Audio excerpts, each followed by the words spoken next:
Kick off our pre-meeting. And Harold, I see you here. And if you don't mind, rather than introducing all the different Rotarians, I'll just kick it off to you and just want to thank you in advance for the great work that you and other Rotarians are doing with Cynthia through Leadership Louisville with the Emerge program, and just, you know, really excited to hear more about it. So take it away. Thank you, Julie. I think if I were to name this session going forward, it would be the Rotary Fast Talk. So we're going to put a lot of stuff in about 15 to 17 minutes here. And I hope you can bear with my very, hopefully, quick talking, et cetera. What we're going to talk about today is a program that's near and dear to the heart of the 50 people who are in it, and try to expand our horizons a bit and bring you in on our little secret, if you will. So good morning, Rotarians, and thanks for jumping in early to support our presentation. Unfortunately, as you've probably heard, Kevin Wardell cannot be with us. Kevin is doing much better than I would have ever expected. He's actually texting now. Substituting for Kevin today is J.R. Curtin. And J.R., I'm going to text Kevin right after this and tell him what a poor substitute you were for him. Kevin was the conceiver of us doing this.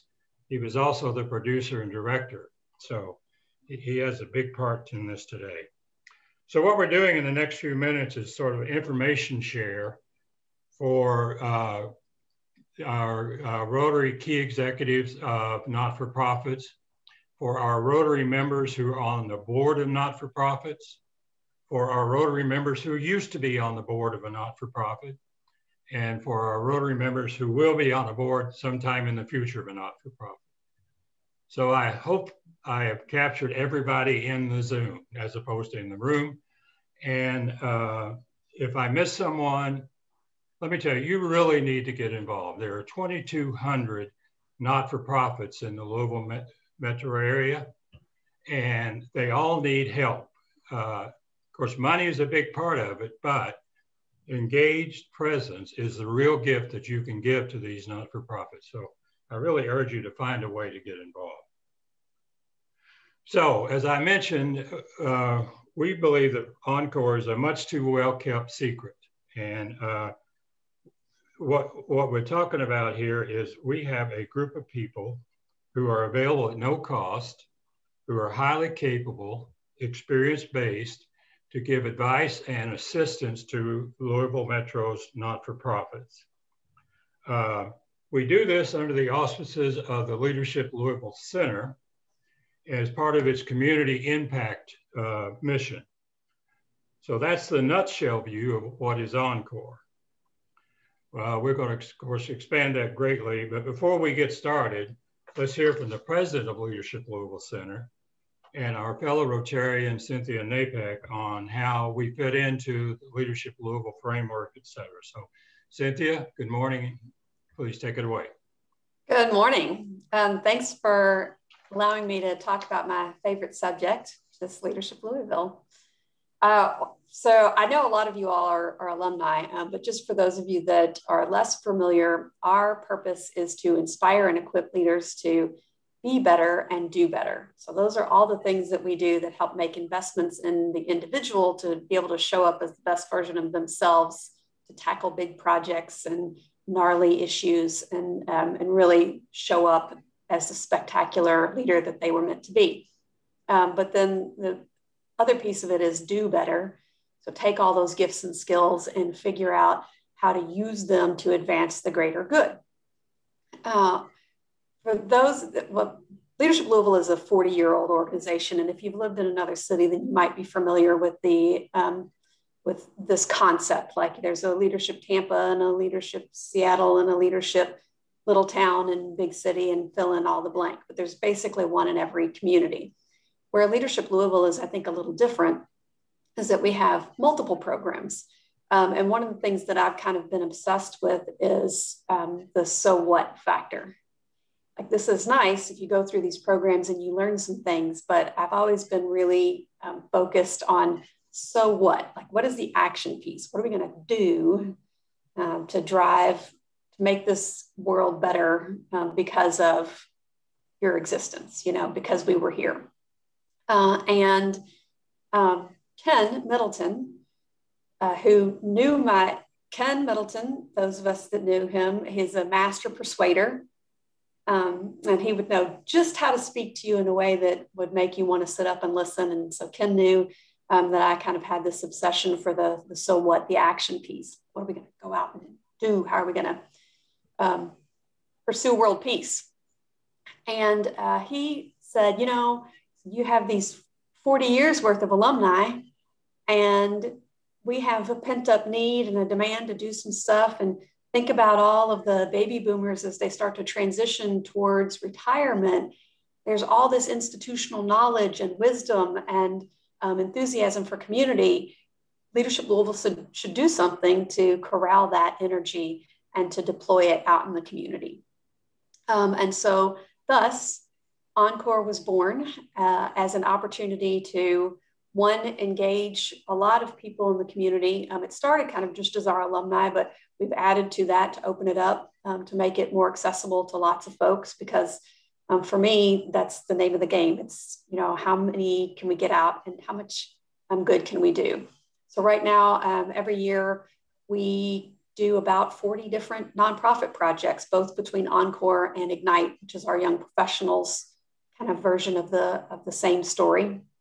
And they're out doing good things for good humans.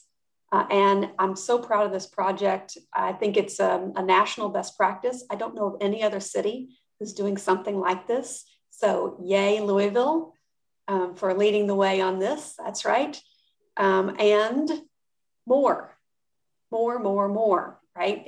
There's a greater capacity for us to bring in and work with more nonprofits. So I'm going to kick it back over to Harold to talk a little bit about how we do it, and really just hopefully plant that seed in all of you all who are serving on nonprofit boards and have nonprofits that you love. How can we help them? That's what we want to do. So Harold, back to you. Thank you, Cynthia. Now for the most harrowing part of this, I'm going to try to share my screen.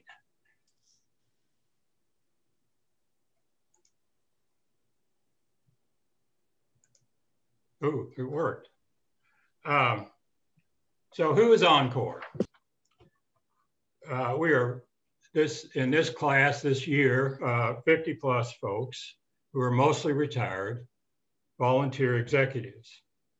We come from a cross section of both for-profit and not-for-profit businesses. And the kind way of saying this is we have a lot of business and life experience. All of us will tell you that we are involved at this juncture to give something back to the community. And that has provided the community that has provided the backdrop for our success by helping Louisville Metro's not-for-profit sector become stronger and more effective. And those are the key words for today's presentation: stronger and more effective. So think for a moment about how our community is impacted by the not-for-profit sector. It's that sector that houses our humanity. It demonstrates every day our compassion in vivid ways. The sector houses our cultural amenities, our fight against poverty, food insecurity, societal ills. It's where our response to the ravages of disease and the searches for cure are housed. I mean, I could go on forever, but I think you get the point. The not-for-profit sector is a very important piece of our community. It also provides interesting and fulfilling employment to many people, and so it thereby contributes importantly to our economic health as well. Another thing that this sector does is it plays a big role in setting us apart from other urban areas. So it provides a real competitive advantage when we're trying to recruit the best and the brightest to the Louisville area. So in summary, the big picture purpose of the mission of Encore is to help strengthen and build effectiveness in the Louisville Metro not-for-profit sector. And that's what makes the program a key component of the broader community impact mission of the Leadership Louisville Center. It's within this context that we deliver our information to you today. One last piece of background, and Cynthia's already stole my thunder on that. As far as we can tell, this program is unique. But in reality, it should not be unique. It should be replicated over and over again across the country in urban centers everywhere. And yes, that's on our long-range goal list. So that's sort of the big picture look. We are now going to do some nuts and bolts just so you understand how we do our work and how we approach your favorite not-for-profit. So where I want to start is there is a real connection between Rotary and Encore. We have 8 Rotary members who are Encore volunteers. And you'll note there, I put Ken Middleton on the list. Ken was our heart and soul. Cynthia has explained his role. Needless to say, he was chief among the founders of the Encore program. And we miss him every day. So one of the things that may happen from our presentation is you might want to be a volunteer in Encore. And if that happens, we'd love to discuss that with you going forward. So we're going to get now into some of the nuts and bolts, as I say, and J.R. Curtin is going to walk you through just how we do what we do with our not-for-profit clients. So J.R., hopefully you're unmuted and ready to go. Okay, thanks, Harold. I appreciate it. And I have been involved in Encore since Ken Middleton called me and said, hey, I'm trying to push this thing forward. Will you join me? And I was never able to say no to Ken about anything. So I jumped in and we're ready to go. But what we bring to the table is some high value consulting at no cost to an organization. So we have people with enormous experience in business and in the nonprofit world in all facets. And they're available and part of the team. We're informed by real business experience, which is, again, people who've really had boots on the ground and have been involved in this throughout their careers. We're neutral and we're not non-judgmental in our approach.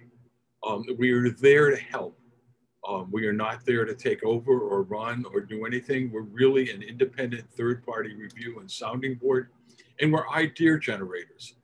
So we can really help organizations think through some of the things they want to do. So our practice is, partners and coaches.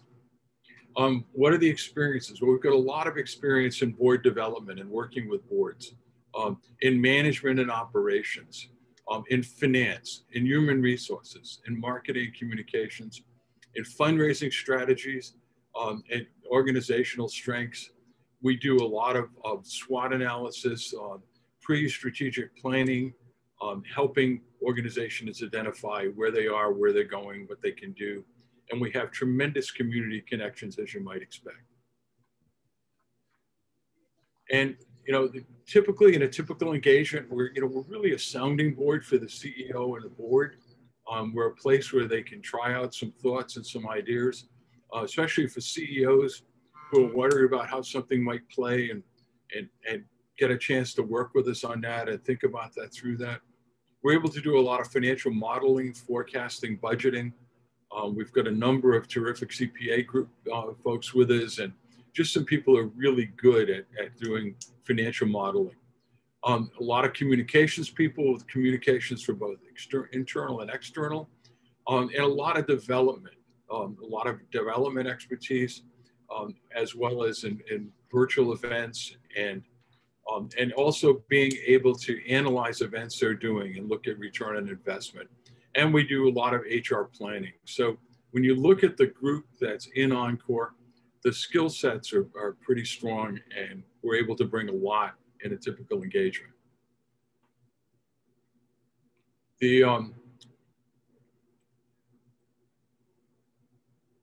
I think we're going to move on with this, Harold, to the next slide, if you would, please. Okay. And I'll turn this back to Harold. Okay. As I indicated already, there is a real strong connection between Rotary and Encore. One of the things I did to prepare for this was to wade through the DAC-DB list and identify the not-for-profits who are represented in our downtown Rotary. There are 42 of them that I found, and I'm sure there are more. Highlighted in green on this slide are those not-for-profits that have had an Encore team since 2018. That's 12. So 12 of our fellow Rotarians have experienced Encore team.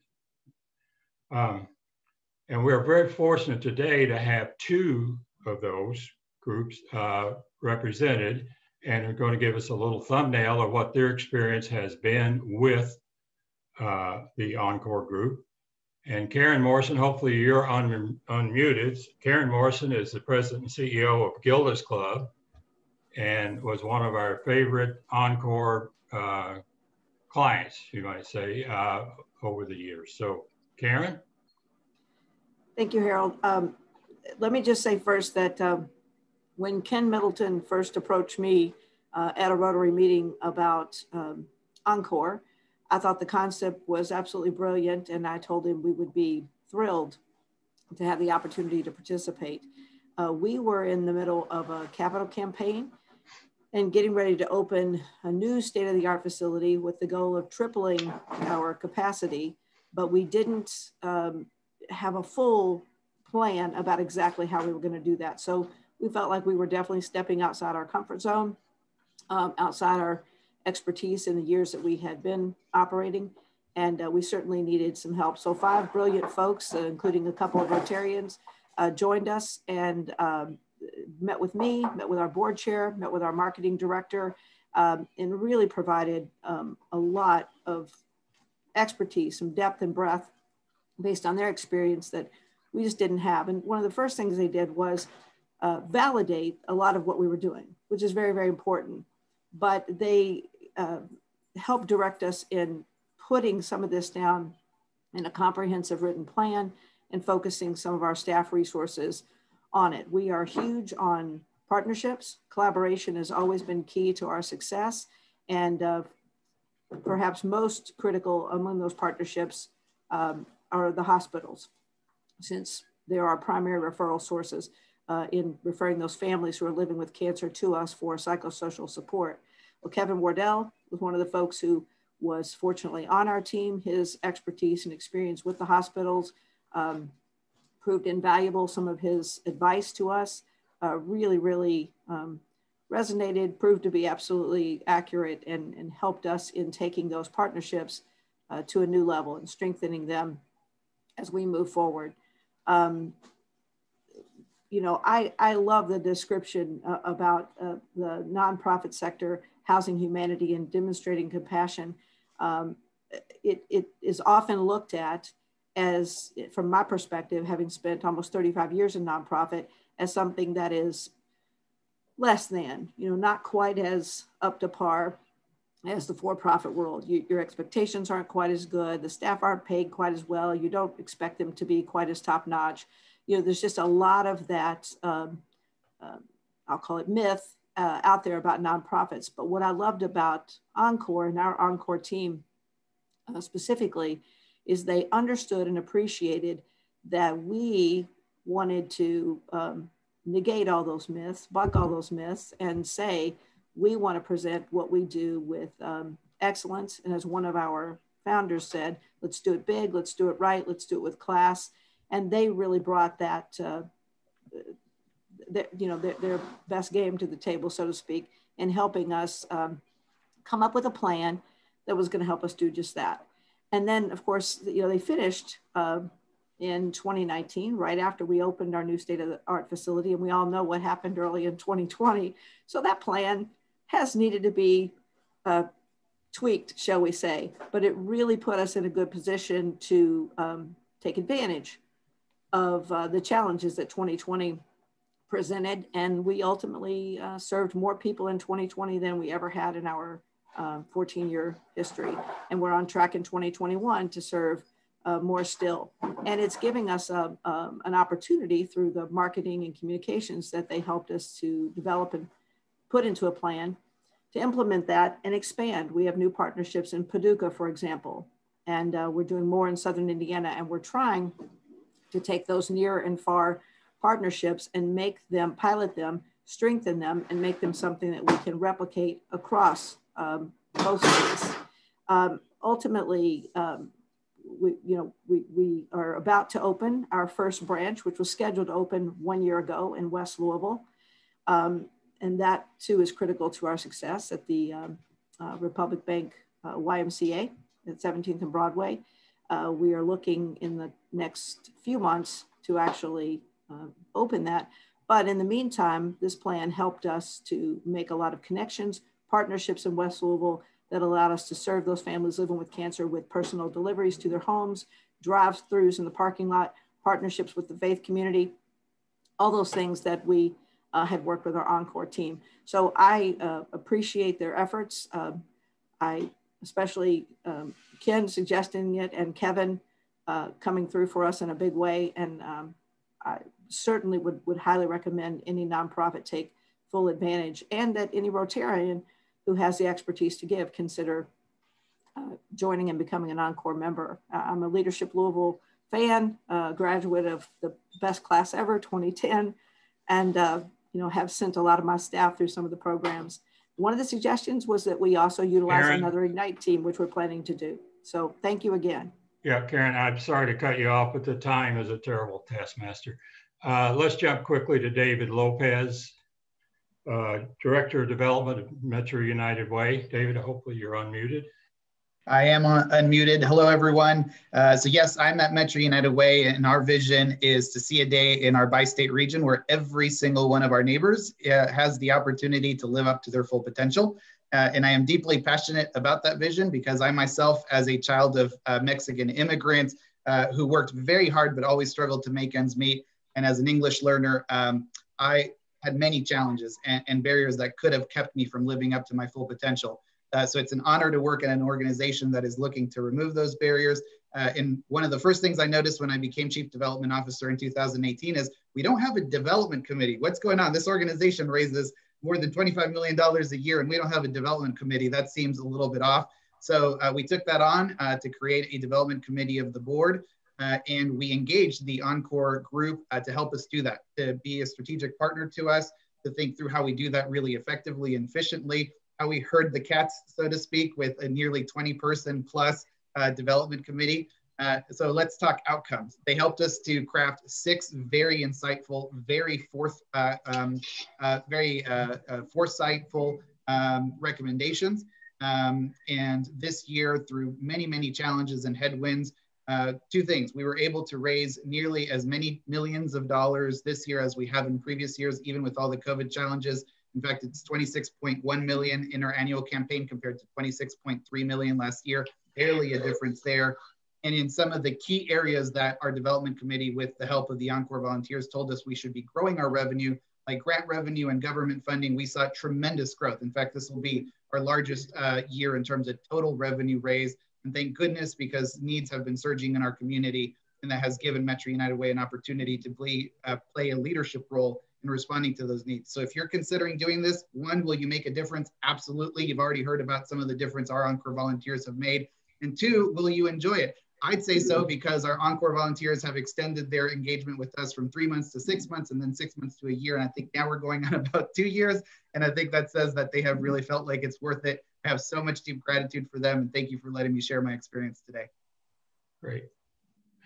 Thank you, David, and thank you, Karen. I'm sure the hook is about to come. We're running a little over. So what we want is new clients and new volunteers. Now, I will put in the chat the person to contact at the Leadership Louisville Center to do either of those things. We appreciate your attention.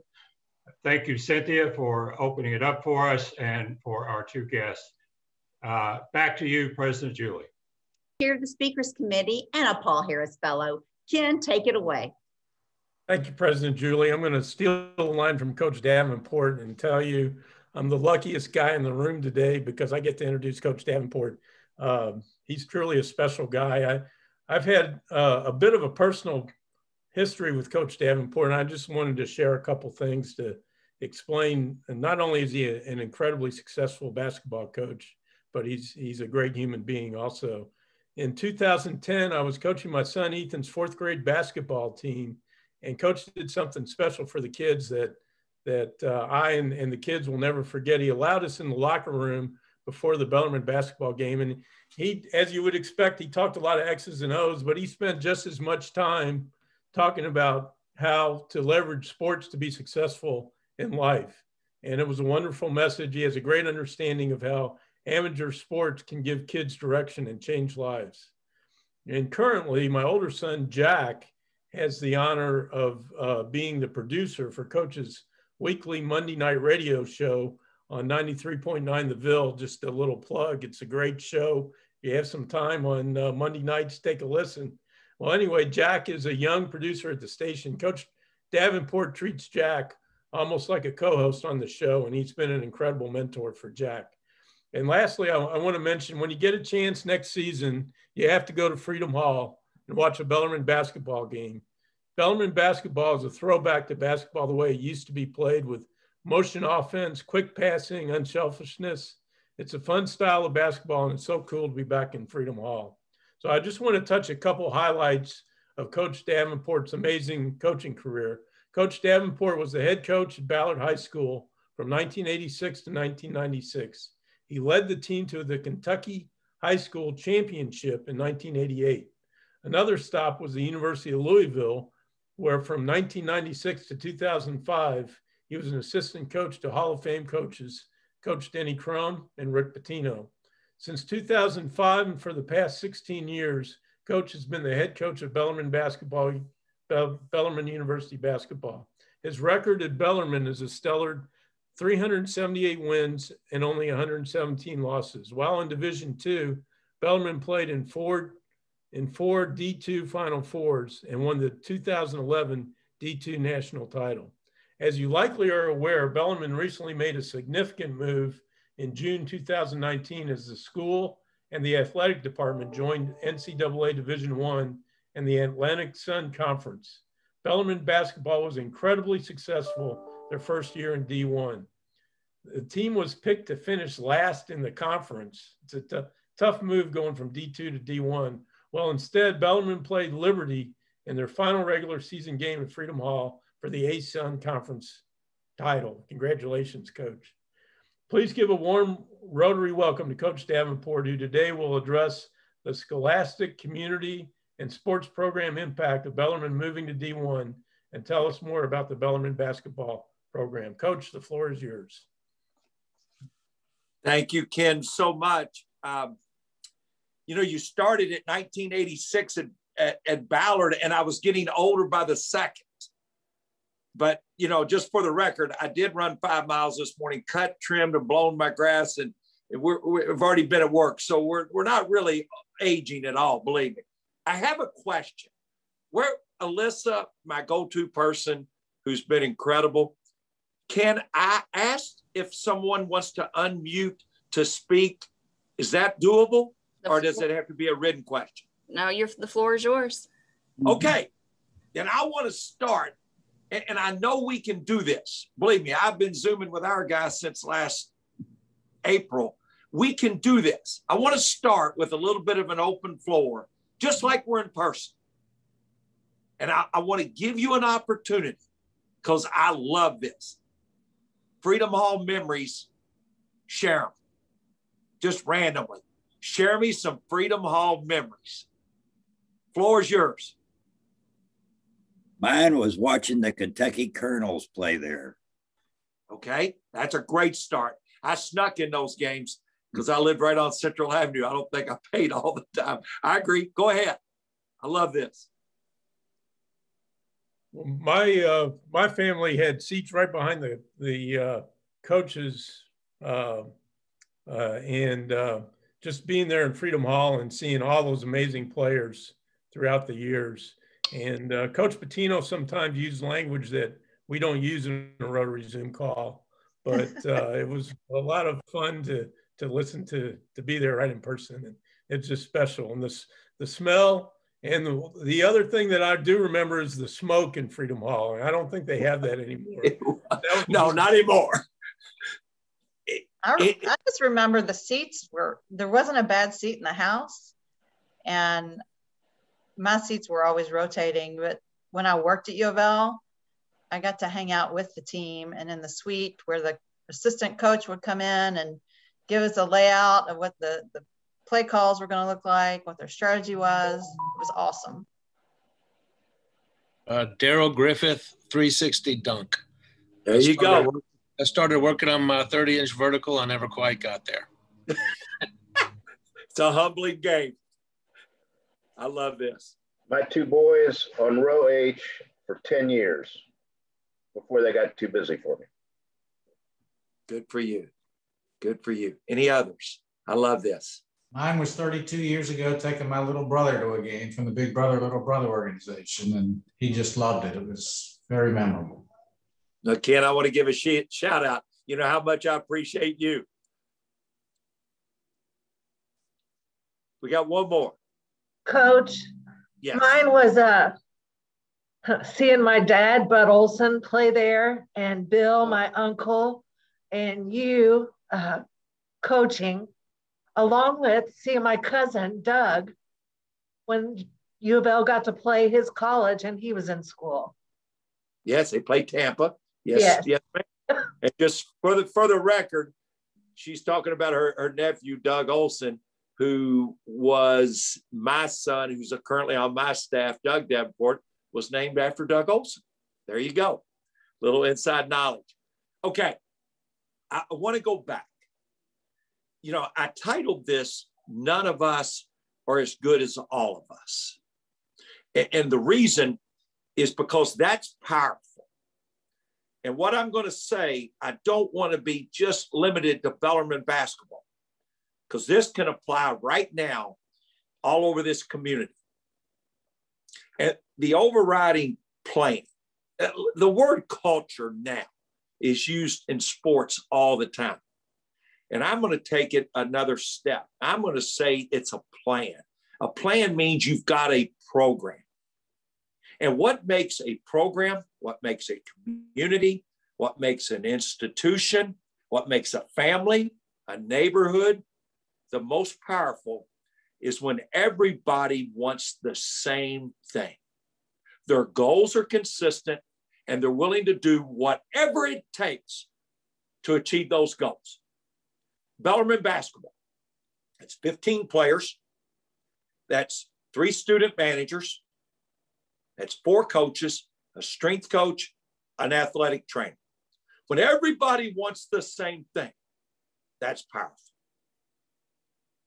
And they're willing to do whatever it takes, because it's going to take everybody. That's the essence of none of us are as good as all of us.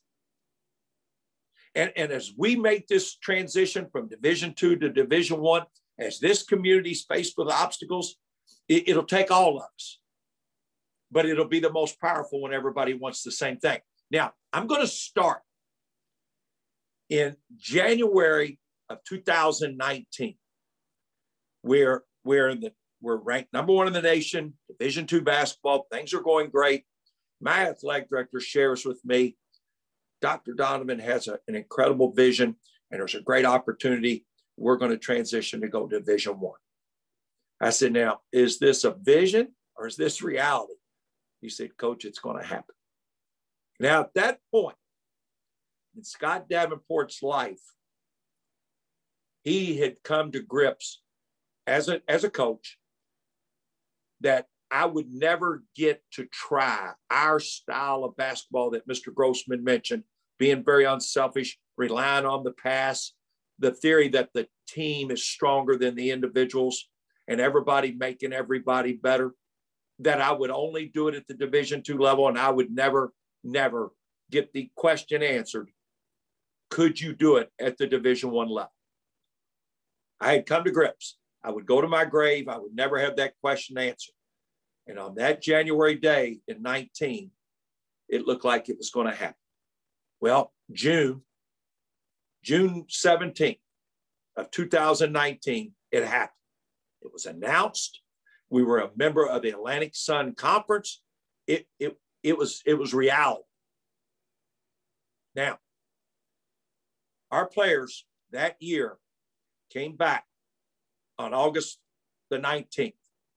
That would begin the most difficult year. This is now 2 years ago, 2 seasons ago, the most difficult season I've ever coached in my life. And I'm going to explain why. The excitement in this community on that transition blew me away. One of the reasons, we know there's diehards in this community. They love Kentucky. They love Louisville, across the river. They love Indiana. We know that. We've grown up with that. This group right here, you can divide them up. But it was received with great enthusiasm because it was like two of the most adamant Kentucky fans, Louisville fans, they're going at each other. They were like, this is great. We can all like Bellarmine. So we had an opportunity through college sports to bring even more people together because it's going to take everybody. Our players came back. Why would that be the most difficult year, Coach? You had a great team. You were preseason, top 2, 3 in the country. Why would that be difficult? Well, we had 4 tremendous seniors that were going to be Bellarmine graduates in May of 2020. And Alex Cook, his father, his family, that's Cook and Reeves, Superior Mobility, the van companies. They were located on Dixie Highway. Now they're out off Hurstburn. Tremendous family. Parker Chitty, Ben Wire, Chris Poundbezio. Well, they were 4 seniors. So if somebody in this community, if they said to them, oh yeah, my son plays basketball for Bellarmine, what was the reaction? Oh man, that's great. They're going Division I. And what did that parent have to say? Well, no, not my son. He's a senior. That'll be next year's team. So when they came back in much, much louder tone than I'm speaking right now, when they reported back on the 19th of August, I vowed to that basketball team that they would never hear one syllable out of anybody connected with our staff about next year, because those 4 seniors deserved everything they had been here. They'd given us 3 of the greatest years of life. We put them on a pedestal. Now, the truth, that team had an incredible run. 3rd week of January, ranked number 1 in the nation. Things are going great. We went through some injuries, went through a spell. But what was really going on? As a staff, we were scheduling for the future to be Division I. We were recruiting. Every town we were going to go to was going to be new. Every arena was going to be new opponents, new styles of play, new competition. But we couldn't take away from that team. Most difficult year I could ever coach. Now, let's go to February of 20. That team has done a great job. We are now in the NCAA tournament for the 12th consecutive year. That's the 3rd longest streak in the history of Division II basketball. We're in the tournament. We're on spring break.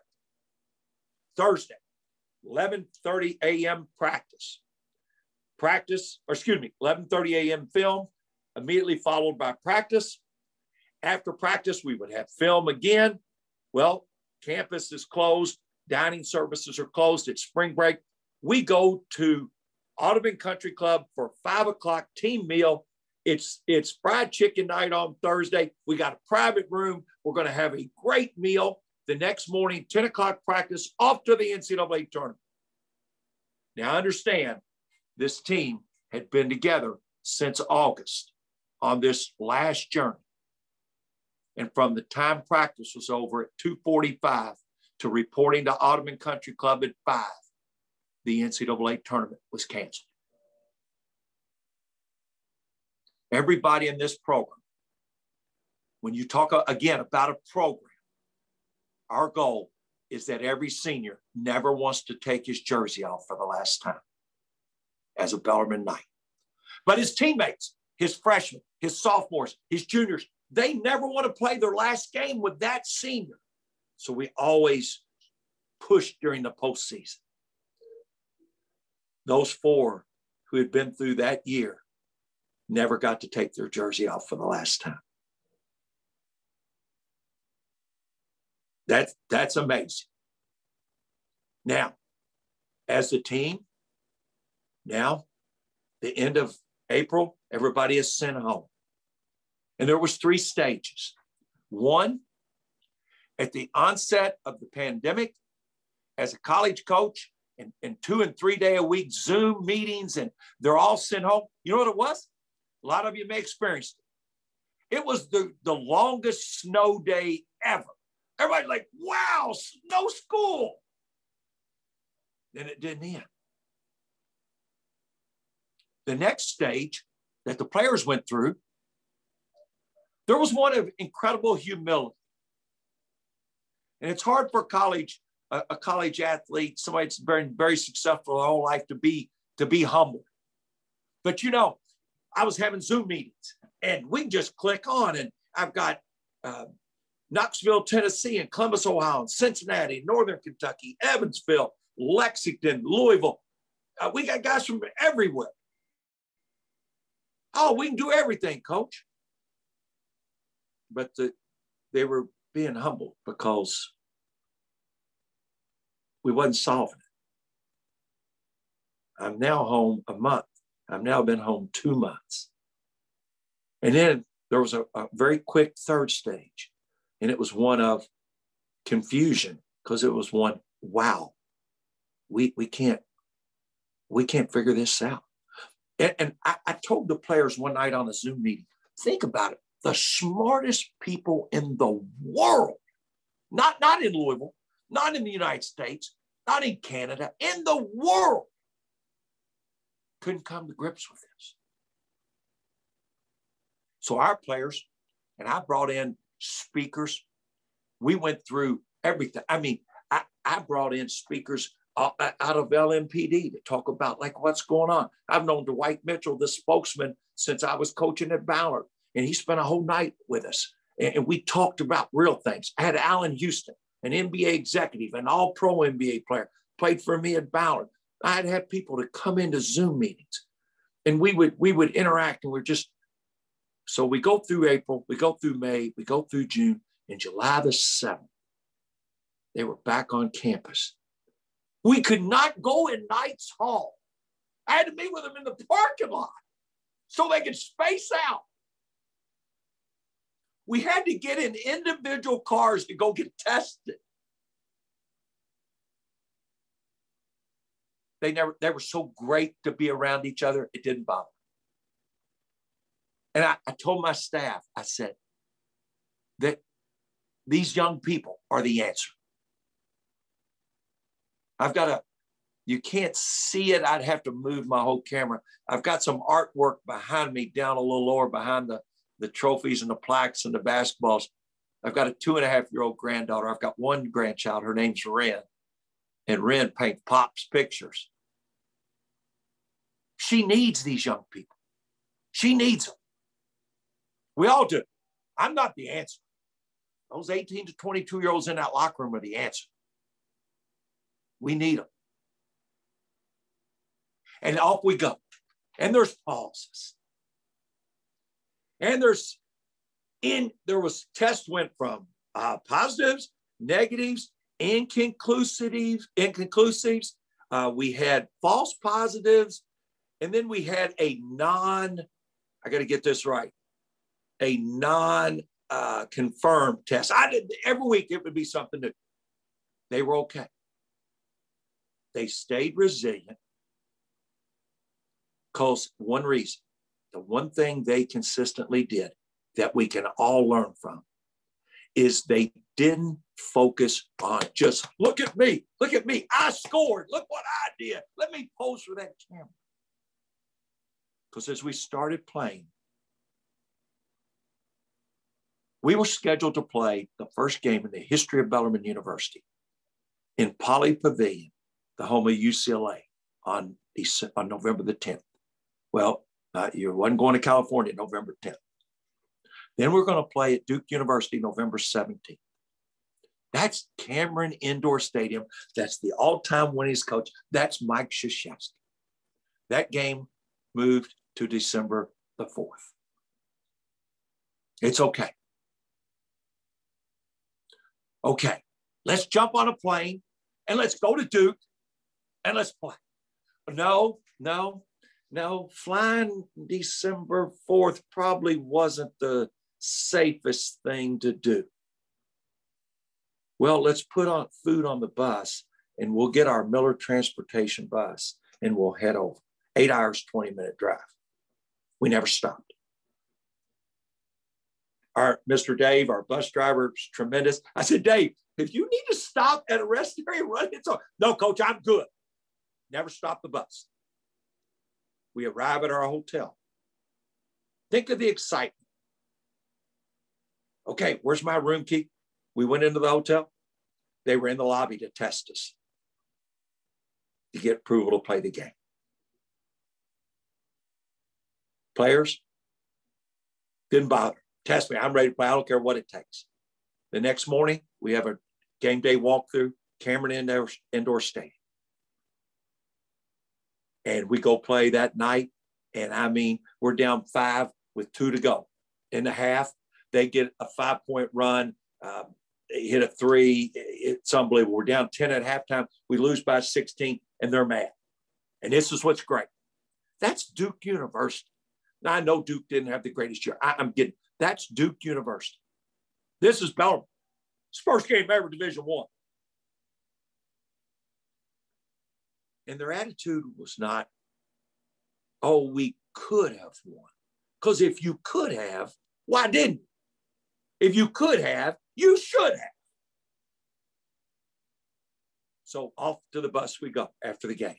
Oh, no, can't get on the bus. There's a huge, huge thunderstorm going through Durham. They had a tent set up to test us again to get on the bus because we were going to go play on Sunday. We board the bus and we practice at Duke on Saturday morning. First game was on a Friday, and we take the bus and off we go to Washington, D.C. Not one player on our team had ever been to Washington, D.C. We go through Richmond on up 95 to Washington. As we get to the Beltway, I'm literally trying to give a tour. Like, okay, we're coming upon Arlington. It's going to be over to your right. And here we're going to go across. And if you look to the left, you'll see the Lincoln Memorial. And look, that's the Washington Monument. And we're staying 2 blocks off Constitution Avenue. We're 7/10 of a mile from the Capitol. We're staying at a very, very nice Hampton Inn. There was 2 people, 2 in the entire hotel other than us. 2, nobody. We're going to play Howard University on Sunday. Howard University, the protocols in the district were you cannot be in the building except one time. If you go for a pregame walkthrough, you got to stay and play. You can't leave and come back. Okay? No walkthrough. Our managers, can't give them enough credit.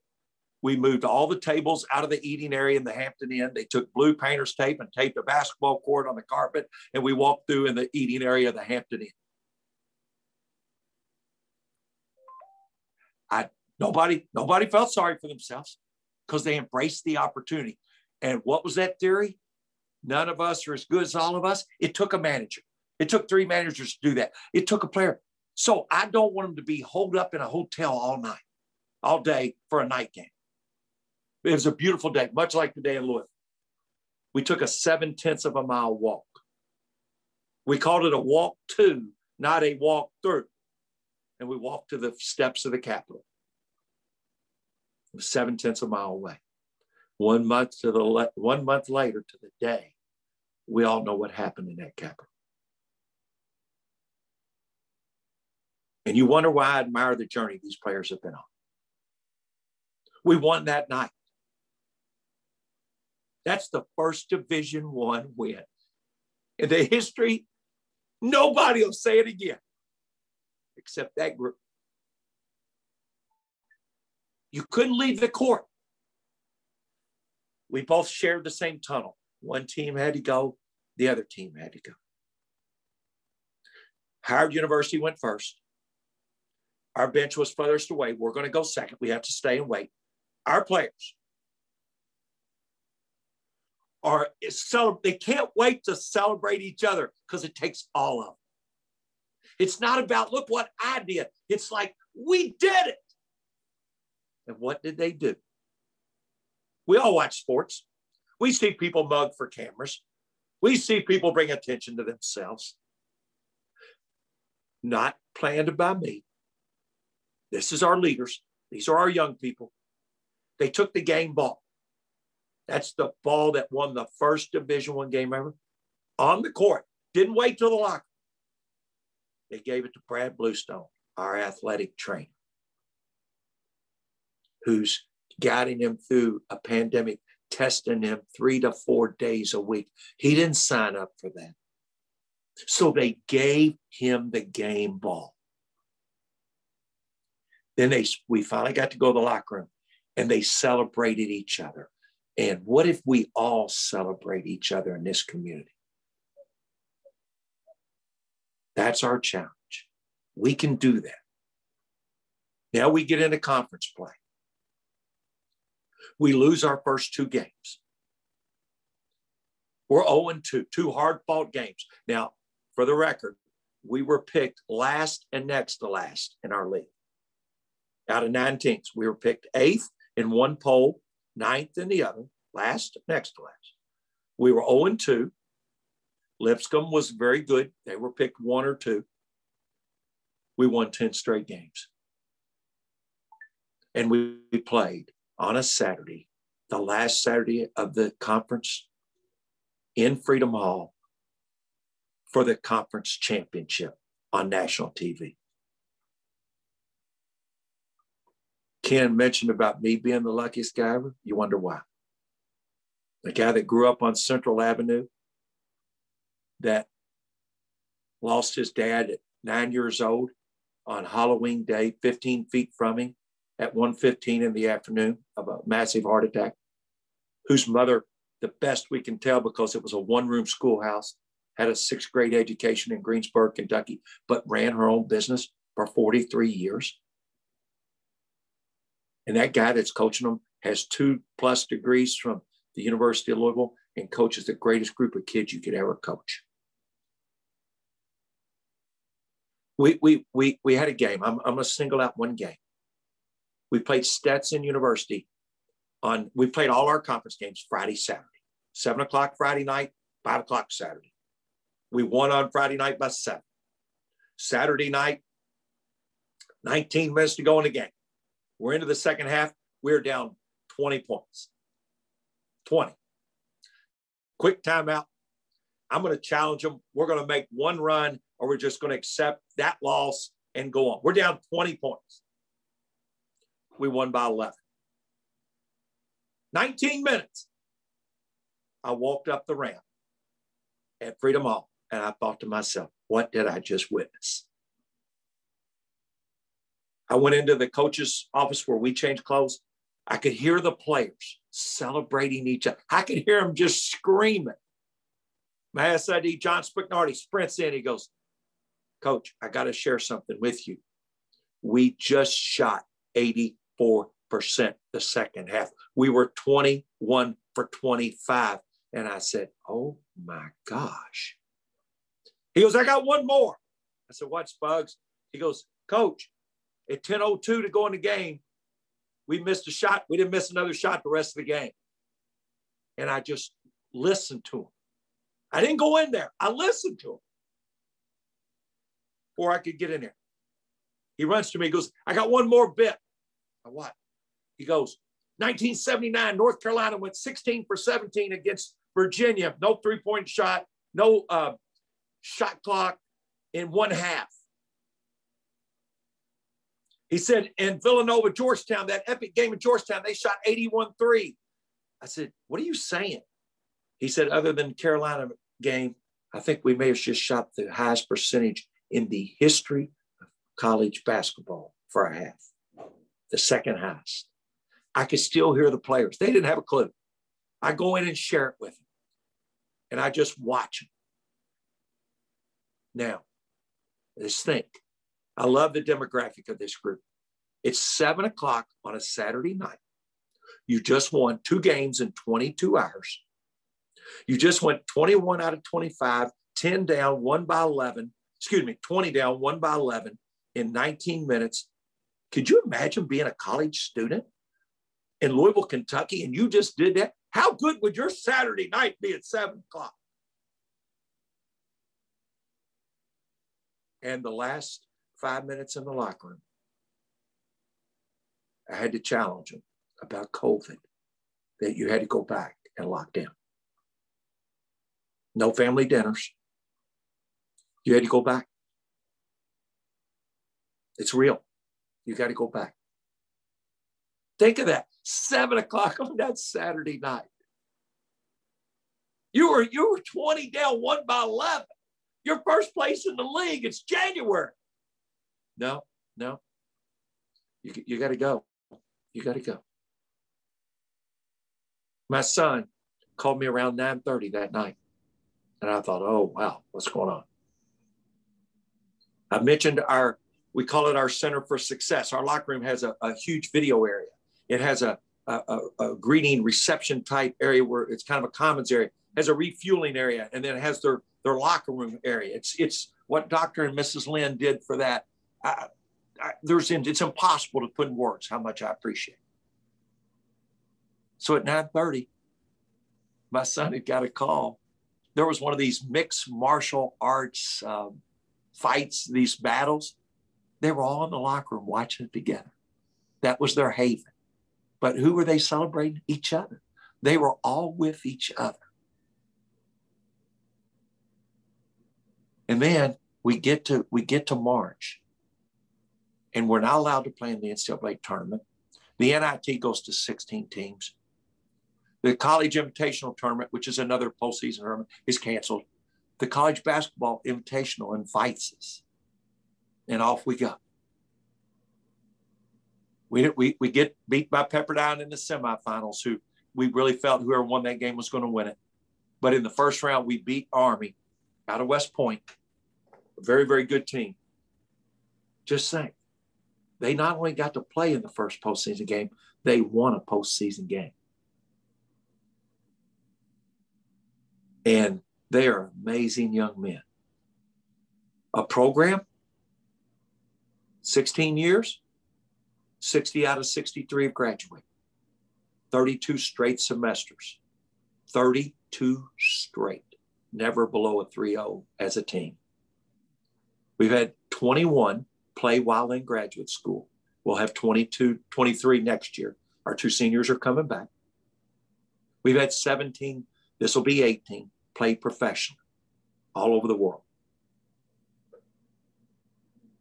Now, I saw some things pop up. That's about tickets. We have a vision, because that's what programs do. Freedom Hall. I started with that, and I want to end with that. Here's our vision. Nothing in this community can unite people better than college athletics. Very few things. We have 2 Ford truck plants. We have GE Appliance Park. We have the World UPS Hub. We have Norton Healthcare, Baptist. We have JCPS. We have the Catholic schools. We have all our public employees that are city, from sanitation to the mayor's office and everywhere in between. We have, thorns on all these corners. I can go on and on and on. How about a night where it's Ford truck plant night? Or let's take one of those beautiful rooms at Freedom Hall that house like 300-400 people. Let's have Iroquois classes of 1970 to 80, and they all get to go to a game and they get to congregate and have fun. What about Ford night, where if you're a Ford employee, you get 4 tickets for $25, not each, total. And let's put 8, 9, 10,000 and come together. Freedom Hall, east and west, Waterston Expressway. North and south, 65. From the south, Southern Parkway. From the west, Algonquin Parkway. from Bellarmine, Eastern Parkway, and all roads lead right there. And let it grow. Let it grow. You must have 4 things to be successful. You must have a tremendous university. We do. You must have a community where a college athlete would love to play. If you're a college athlete, Louisville, Kentucky is second to none. You must have facilities because of the people like Dr. Lynn. Tom Perrone and Will Wolford from Morgan Stanley, out of their bigness of their heart, didn't want us to feel like we were away from home in Freedom Hall. Our locker room there, all the graphics, that mirrors what it is at Bellarmine. It looks like home. Takes everybody. The 4th component that you must have tradition. And we've built tradition. And now it's time to go. Can we fire questions? I was told to leave time. Yes. Let Jean, can you lead us off with your question?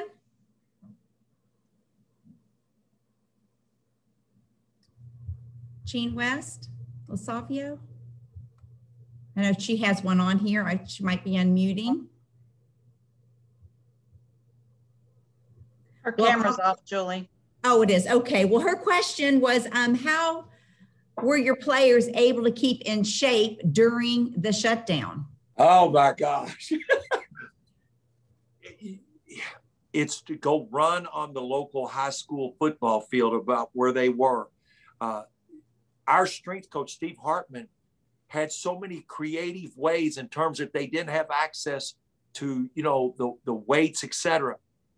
You take those gallon milk jugs and fill them with water and do curls with them. I mean, you name it, they did. And we constantly monitor them. We had tests for them. A lot of unsung heroes in this. One of them is kind of neat, though. We have a freshman named Zach Jennings, who's from Northern Kentucky, played at Cooper High School. His father is the strength and conditioning coach for Xavier University. So we knew Zach was going to be in shape. Yeah, they had ways, maybe getting back to their high school or certain places. I know this. They did, when we came back, just the opportunity, they embraced it, so much. That's a great question. That is a great question. One for us all, right? Ken Grossman? Oh, yeah. Actually, you kind of answered some of my question, but I was just wondering about playing at Freedom Hall and what the experience is, and also how much does it cost to go to a game if I wanted to buy a ticket? We're not going to raise it. We're going to, we're just waiting on the state. One of the great things, and one side of me was hurt by this. One side of me kind of swelled up with pride. The Liberty game was a sellout. We were only allowed 2,710 people by state guidelines. That's all we were allowed on the percentage. And the Liberty game, playing for the conference championship, I got word after the game, there was a good number of people who were turned away. I had 2 gentlemen in this community pay for everybody's parking on that day. That's a $10, or if you do it if you pre-order, it's only $8 to park. And these 2 gentlemen said, "Look, Coach, what can we do?" I said, "Well, let's make it easy. Let's reward these people and thank them." So all the parking was free. We had people who got up to the ticket window and were turned away. Now, there's a side of me that I'm devastated. I mean, we're trying too hard to get them to come. We can't turn them away, but state guidelines are state guidelines. Mm-hmm. But I had people share with me as they were turned away. You know what the response was? "I told you we should have pre-ordered the tickets and got them last week. We shouldn't have waited until the last minute." I said, "Well, that's okay then. Maybe it was, they took it on their fault, not our fault." So, our goal will be to continue to unite people. If it's neighborhoods, like I said, like the corporate world here. I mean, can you imagine? The UPS is the world hub. If we have a UPS night, or What if you went, I'm a U of L guy my whole life, and we used to be able to go get those. Everybody talks about those tickets in the Coach Schnellenberger era where you went into a convenience store. What if you had Thorns night? And these are dreams of mine, and you were able to use that access code, and we bring families where they can come together. I want to say this before I go any further. I look around here. It could be children. It could be grandchildren. Like just yesterday was incredible for us here. And it's just now getting out. We've been working with Louisville Metro Health. We're having 5 weeks of basketball camp this summer. Starting June 7th, we're having basketball camp. And our players have already been vaccinated. Everybody on our staff's vaccinated to help the campers. Can you imagine these young guys, 7 to 12 years old, how great this is going to be? I mean, we've got team discounts. We're going to try to, we've got starting June 7th, and I'm going to try to get this right. I think it's Bellarmine Basketball Camp at gmail.com. I think that's right. But you can find it out easy. But we got cleared, and the health department has been tremendous. They need it. These young people need it. The parents need it. We all need this. And our guys are excited. They all get to go home to finish their finals. They'll be back here on June the 6th. But they're like, man, Coach, how great. And, that means their mornings are going to start. Camp starts. Camp runs 9 to 4, Monday through Friday. They will be in the weight room at 6:45 before camp, work camp, lunch, all camp all afternoon, and then we'll practice afterwards. That'll be their 12-hour day. And they're excited. I can't wait. I know the kids and families are excited. That's for sure. That's such a gift to the community, the thousands of young people you've coached. We put it out yesterday, and we're over 50 already. We haven't even really put it out yet. So we're excited. Tracy, you have a question, please? Coach, a lot of discussion going on about compensation for college athletes. Your thoughts? Tracy, I'm going to say this, and I'm going to try to get you where I can see you. I'm going to answer this. I got you. Tracy, this is educational. I'm not trying to embarrass anyone, okay? Division I, Division II, Division III. Male, female, NCAA only, not junior college, not NAIA. NCAA, Division I, Division II, Division III, male, female. How many total athletes you think there are? 1,000. No, I mean, wait a minute. Which sports? All sports. Oh my. Male, Division I, II, III. 25,000. Just over 490,000. My goodness. So now when we talk name, image, and likeness and paying, a car dealership or for their jersey or their autographs, how many are we really talking about? An incredible, minuscule number, aren't we? So I have great concerns now, because I know that the debate, they are compensated, their education, their room, their board, the books, tuition. They do get a living stipend. There is a special assistance fund if a player was to have a death and his family needs to get home. There are provisions in place. I think we have got to look at this a lot deeper. I've got a question to you. And Mr. Holiday, I don't know what line of work you're in or et cetera. But if they're employees and they're paid, do we tax them? Normally you would. It's income, right? Right. Well, if they don't live up to the expectations, can they be fired? Well, I assume you could do that now. You can kick somebody off your team, right?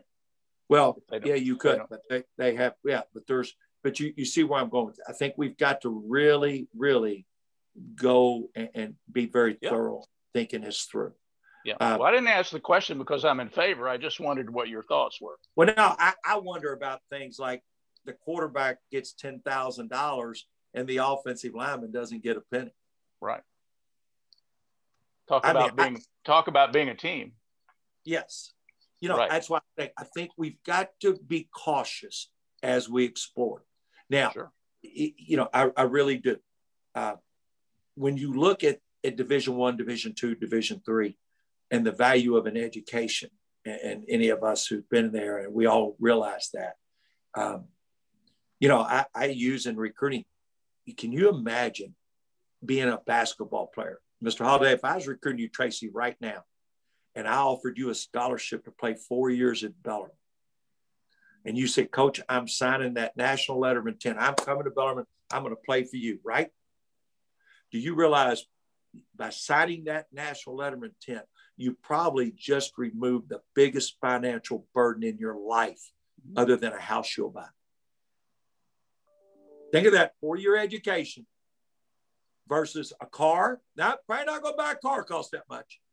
Other than a house you will buy, you probably remove the biggest financial burden of your life by signing your name and going to play a game you love.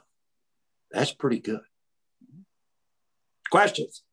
Well, you know, Coach, we're kind of an organization that we're pretty firm on our ending time. So I'm sorry to have to end this because you've inspired us all, and we could go on for quite a bit, and just so appreciate your strong leadership. It's clear why we're winners in Louisville with you at the helm. So thank you so much for all you do.